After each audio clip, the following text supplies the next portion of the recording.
आता बघूया टॉप 9 मोठ्या राजकीय बातम्या। भाजपसोबत जाण्याची काहींना तहान लागली आहे, पण तहान लागली आहे म्हणून कुणी गटाराचं पाणी पित नाही। पवारांच्या राष्ट्रवादीतील नव्या पिढीला राऊतांचा खणखणीत टोला।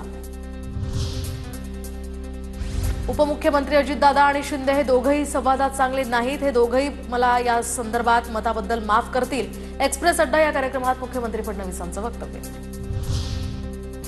सरकारमध्ये संवाद नाहीये, तिघांमध्ये संवाद नाही तर फक्त स्वार्थ आहे। फडणवीसांच्या अजित पवार आणि शिंदेंवरील वक्तव्यानंतर वडेट्टीवारांची टीका।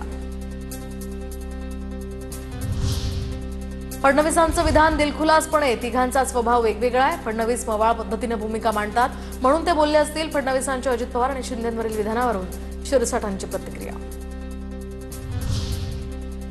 तर कर्णधारांनी जाहीर बोलून संभ्रम निर्माण करू नये, चार भिंतींच्या आतच उत्तम संवाद साधणं हे राज्याला अपेक्षित। फडणवीसांच्या शिंदे आणि अजित पवारांसंदर्भातील वक्तव्यानंतर मिटकरींचं ट्विट। 2019 मध्ये ठाकरेंनी धोका दिला। राजकारणात कुणी हाताची घडी घालून बसून राहू शकत नाही। राजकारणात वाट शोधावी लागते आणि जिवंत राहावं लागतं, फडणवीसांचं वक्तव्य। 2019 मध्ये भाजपनं दगा दिला, त्यांनी चर्चेचे दरवाजे बंद केले। संजय राऊतांचं फडणवीसांना उत्तर। दाऊद सोबत संबंध असणाऱ्यांना मंत्रिमंडळात ठेवल्याचीही राऊतांची टीका।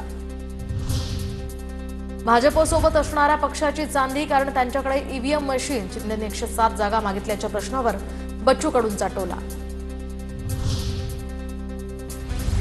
माझ्या मंत्रिमंडळातल्या कुणालाही चुकीचं काम करू देणार नाही, मी त्याला रोखण्याचं काम करेन। एक्सप्रेस अड्डा या कार्यक्रमामध्ये मुख्यमंत्र्यांचं वक्तव्य।